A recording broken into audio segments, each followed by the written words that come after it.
Star Wars 7x7 episode 2216 today. Another flashback as we look back at interviews with George Lucas. Punch it.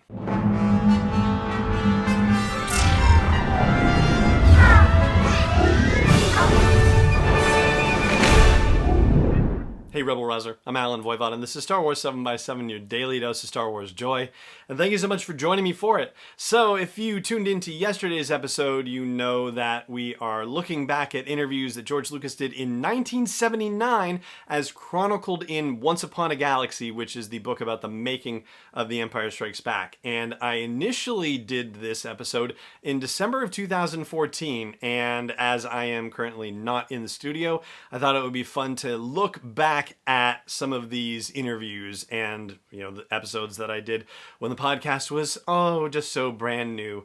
And so today's episode and the interview segments with George Lucas that I'm focusing on, they deal with the theme of control and about George Lucas translating his vision to the other professionals who are creating the movie reality. And there's also a brief meditation on the importance of attention to detail in the Star Wars universe, which I described at the time as an endeavor that's fraught with more danger than you'd expect. And he actually talks about, as he describes it, time bombs in a shot.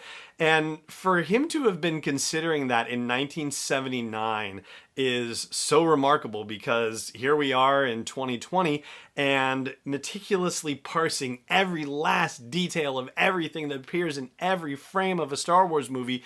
And I don't get the idea that we were doing that back in the 70s, and yet this is how he was thinking about it. This is how he was experiencing the whole thing. So he was kind of preparing for that, which is a whole different kind of visionary, to be sure. But that's where I'm going to leave things for the moment, and I'm going to let the interviews themselves take shape. And so here, from December of 2014, is part 2 of our series of looks back at interviews with George Lucas from 1979. Now, we are picking up where we left off from yesterday's episode, where we talked about how Lucas was looking back at the sets that were designed at Elstree Studios and how well they actually translated from his imagination to the actual reality. And Alan Arnold notes to Lucas that it must be a curious experience for a writer to see what he has written translated from words into an actual physical state. And Lucas's response is, it's a very interesting experience. A very neutral way of putting it. This is only the second of my pictures that I haven't directed. More American Graffiti of 1979 was the first. It's been a unique experience to write down something the way I thought it should be, explain to the director how it was supposed to be done, describe the ambiance, and then have it come out completely different from the way I thought of it. I guess all of this vocal emphasis is probably mine, but there you go. It's an interesting experience, and I can now see why screenwriters go crazy. So Alan Arnold asks him what causes these differences in interpretation, and Lucas responds, it's caused by the fact that no two people are the same and no two people can see with the same eyes. I can know exactly how something should be, but somebody else will have a completely different point of view. It's like describing an accident after it happens. 5 people can see the same accident, but each will describe it in a different way. Similarly, the nuances in a script, no matter how articulate it is, can go in so many directions. So Arnold says, surely as a writer, the translation to film cannot always come up to your expectations. And Lucas says, well, sometimes, but that happened more on the first film than on this one. With Empire, since I am a step away from it, I didn't expect as much, and yet it's turning out much more like I imagined than did the first one. I had much higher expectations of the first film, and we were working under much greater duress. And Lucas continues by saying, I think Kirshner is feeling similar to the way I felt on the first film. He feels that it's not coming up to its expectations. When you're on the set trying to get things to happen each day while everything's falling apart around you, the robot won't move or some technical thing malfunctions, then you're compromising day by day and dying 1,000 deaths. On this picture, I haven't seen all the suffering. I've just looked at the film and said, oh, that's turned out great. Or that scene could have been a little better, but I wasn't there watching Kirsch suffer, struggling to get it better.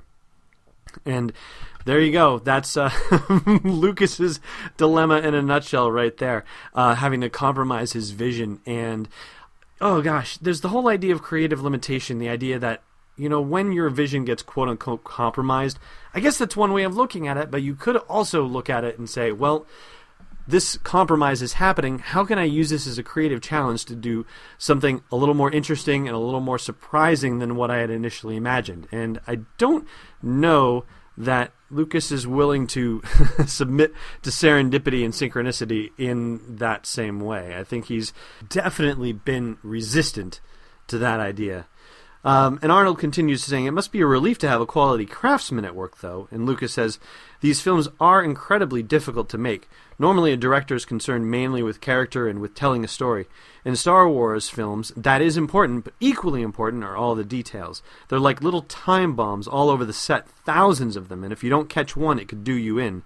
When the shot moves around and there's some little thing that isn't right, it could take the audience completely out of the movie. In a normal film, there isn't that thin edge. Reality, the reality of the world we know, is a tangible presence in most films.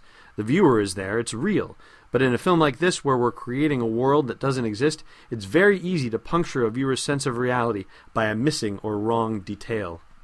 Now, that being said, I can certainly appreciate Lucas's desire for attention to detail in that regard, because I think he's right. I think if you're going to create something, especially science fiction and fantasy, for that matter, or an epic space opera, as Star Wars is often referred to, I think you do have to get those details right. And I think that's also been one of the things that has spawned its success, is its attention to detail and its opening of the realm to detail, to be able to be filled in its way. So we're going to explore more of this interview in the next episode. Thank you so much for listening in. There you go. Part 2 of our look back at interviews with George Lucas from 1979 during the making of The Empire Strikes Back. And that's going to do it for this episode of the show as well. Thank you so much for joining me for it, as always. And may the Force be with you, wherever in the world you may be. Is not endorsed or sponsored yet by Lucasfilm Limited, Disney, or 20th Century Fox, and is intended for entertainment and information purposes only. Star Wars, the Star Wars logo, all names and pictures of Star Wars characters, vehicles, and any other Star Wars-related items are registered trademarks and/or copyrights of Lucasfilm Limited or their respective trademark and copyright holders. May the Force be with them. All original content is copyright 2020 by Star Wars 7x7. We hope you love it.